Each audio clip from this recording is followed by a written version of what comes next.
Kali ini kita akan melakukan presentasi pada mata kuliah Organisasi dan Manajemen Perusahaan Industri. Dengan anggota kelompok, ada Sela Ditya dengan NIM 122190047, ada Alvina Rahmawati dengan NIM 122190052, dan ada Renalita Sari dengan NIM 122190086. PT Indofood Sukses Makmur Tbk merupakan perusahaan makanan dan minuman terkemuka di Indonesia yang berdiri sejak tahun 1990. Indofood terkenal sebagai produsen mie instan terbesar di dunia dengan produk populernya yaitu Indomie, Sarimi, dan Supermie. Indofood tidak hanya memproduksi mie instan, tetapi dia juga memproduksi bahan pangan lainnya seperti makanan ringan, bumbu masak, olahan susu, minuman, dan produk gandum. Sebelumnya di sini saya Renalita Sari akan sedikit menjelaskan terkait hybrid organization yang terdapat di PT Indofood. Hybrid organization sendiri merupakan suatu sistem yang dijalankan dengan menggabungkan antara tujuan komersial dan tujuan sosial dari suatu perusahaan. Sistem ini dapat diatasi dengan menjaga keseimbangan antara misi sosial dan target keuntungan perusahaan. Di PT Indofood sendiri, mereka menerapkan sistem ini dengan melakukan beberapa peraturan seperti di mana para pekerja memiliki hak yang sama dan kedudukan yang setara untuk mengembangkan karir mereka. Selain itu, PT Indofood juga tidak terfokus pada latar belakang setiap lamarnya, melainkan PT Indofood fokus pada setiap keterampilan yang dimiliki pada calon bakal karyawan mereka nantinya. Untuk memperkuat sistem ini, perusahaan ini juga melakukan kerjasama dengan serikat buruh dan pembaharuan kebijakan dan peraturan ketenagakerjaan perseorangan. Baik, di sini saya akan menjelaskan mengenai triple bottom line atau 3 faktor utama operasi perusahaan, di mana triple bottom line ini berhubungan dengan lingkungan dan manusia. Dalam triple bottom line terdapat 3 pilar, yaitu people, profit, dan planet. Untuk people sendiri merupakan pemangku kepentingan yang bertanggung jawab dalam menjaga keadilan dan bertanggung jawab dalam menjaga beban yang ditimbulkan dalam aktivitas perusahaan serta berhubungan dengan kesejahteraan masyarakat. Lalu ada planet, di mana perusahaan berperan dalam menjaga kelestarian alam, dan yang terakhir ada profit, di mana perusahaan berusaha untuk memperoleh keuntungan bagi perusahaan itu sendiri. Untuk mengimplementasikan 3 pilar tersebut, PT Indofood membuat program yang berhubungan dengan 3 pilar tersebut.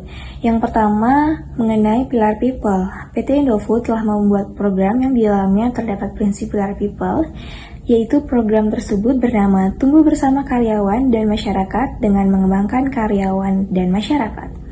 Lalu yang kedua, terdapat program yang dibuat oleh PT Indofood dengan berdasarkan prinsip pilar planet, di mana PT Indofood telah membuat program yang di dalamnya terdapat prinsip pilar planet, yaitu program penanaman pohon dan program penilaian peningkatan kinerja perusahaan dalam pengelolaan lingkungan hidup atau PROPER. Nah, kemudian PT Indofood juga menjalankan program yang mengimplementasikan pilar profit, yaitu program manajemen mutu terpadu dan good manufacturing practice atau cara produksi yang baik guna memastikan bahwa seluruh produk dan kegiatan operasional telah memenuhi standar keamanan dan mutu yang tertinggi. Oke, selanjutnya adalah tantangan yang dihadapi oleh PT Indofood dan solusi apa yang dapat diberikan baik dari sudut pandang organisasi, kebijakan maupun manajemen strategi.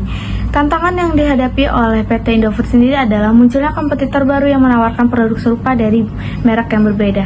Kenapa hal tersebut menjadi tantangan? Karena hal tersebut mengharuskan PT Indofood untuk terus memberikan varian yang baru, memberikan inovasi baru agar tetap menjaga kepercayaan dan menarik perhatian konsumen. Untuk itu, solusi yang dapat diberikan dari desain organisasi adalah dengan memberikan wewenang kepada setiap divisi untuk membuat keputusan strategis untuk membuat keputusan strategis dan merespon perubahan permintaan konsumen dan tren pasar yang lebih cepat. Hal ini sangat penting untuk menghadapi produk-produk serupa dari pesaing. Selanjutnya, perusahaan juga dapat membuat kebijakan dengan melakukan pelatihan tambahan kepada karyawan untuk meningkatkan kapabilitas sumber daya yang ada, daya saing, dan kepuasan pelanggan. Yang terakhir adalah PT Indofood dapat menerapkan strategi manajemen berupa lebih sering melakukan branding produk melalui kegiatan-kegiatan sosial dan kemasyarakatan seperti Gerakan Sun, Hidup Sehat, dan lain-lain. PT Indofood sempat terlibat kasus pelanggaran etika bisnis dikarenakan produk yang diproduksi oleh PT Indofood didapati mengandung zat yang berbahaya. Zat itu yang seharusnya digunakan pada produk kosmetik, bukan pada produk makanan. Kasus pelanggaran etika tersebut menyebabkan PT Indofood mendapatkan larangan untuk tidak dapat mengedarkan produk mereka di Taiwan. Negara Taiwan mengeluarkan surat peringatan kepada Kantor Dagang dan Ekonomi Indonesia di Taiwan dengan isi surat bahwa produk yang diproduksi oleh PT Indofood mengandung bahan kimia yang dapat mengancam kesehatan konsumen. Pernyataan tersebut dibantah langsung oleh PT Indofood dikarenakan mereka telah menyatakan dengan tegas bahwa produk mereka telah lolos uji laboratorium dengan hasil yang dapat dipertanggungjawabkan dan dapat diterima dengan baik oleh para konsumen di Indonesia.